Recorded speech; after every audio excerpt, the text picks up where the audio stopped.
Okay, so question. If somebody out there wanted to condition themselves, let's just say for a flop wrist press, not saying that this is the way, but one of the ways, one of many ways you can do that. And I know that move is probably hated just as much as the King's move, but it's effective. Hey, as long as you get the pin for the win, what does it matter?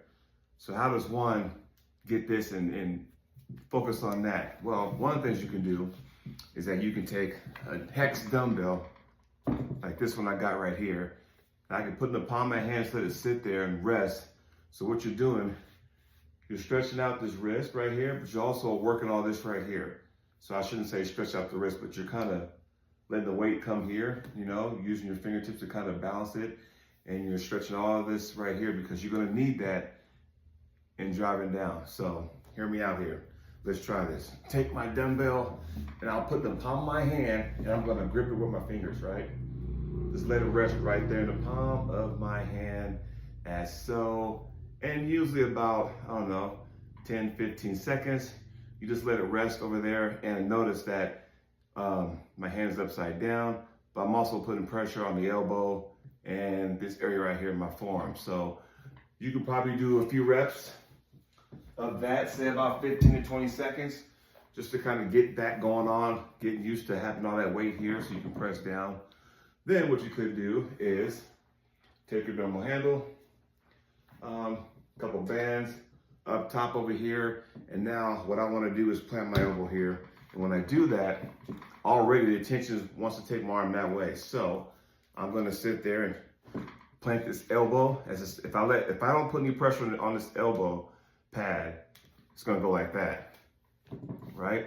I want to make sure I engage here. I got my competing foot around this leg over here, and I'm sitting up tall, so when they say go, it's bam, right? And get used to that. Looks good. Ready, go. Or towards your opponent. Ready, go. So there's a couple ways you can do that. On your side of the table, ready, go, which I don't like that because of this, but your opponent's side of the table looks good. Ready, go. And granted, you may be telegraphing that, but if you can get that motion down pat and you're fast about it, you can surprise a couple opponents. But again, if you saw what I was doing, a lot of people don't like this move because, you can break your arm and stuff. Well, if you saw what I was doing, right here, minute I don't have pressure, it takes me back here. But watch how it's set up. As you see, my shoulder is behind my hand at all times. If it comes like this, that's why some flop wrist pressers or even pressers get taken back that way, because their shoulder's not really behind the hand.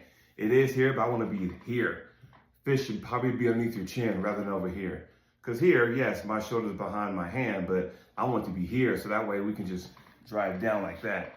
Because now your opponent has to go through your hand and shoulder when it's like that. So, hope that works out. You can choose to take it, choose not to, whatever, but you guys enjoy yourselves. See you next time.